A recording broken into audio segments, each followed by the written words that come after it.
নমস্কাৰ। আজি যোৰা লৈ নিলো। অলপ ইউনিক টাইপত বনোৱা হয় এইটো যোৰাটো। মেখেলাখন পুৰা হেভি কৰি বনাইছে, চাদৰখনত বুটাটো একদম ইউনিক দিছে।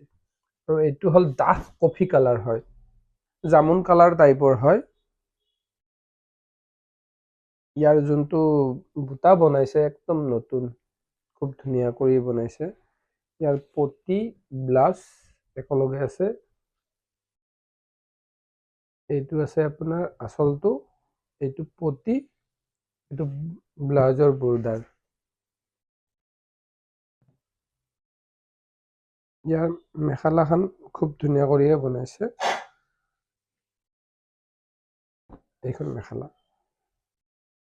এনেকুৱা কালেকশ্যন যদি আৰু কিবা চাম বুলি ভাবি আছে, আমাৰ কণ্টেক্ট নম্বৰৰ লগত যোগাযোগ কৰিব। ধন্যবাদ।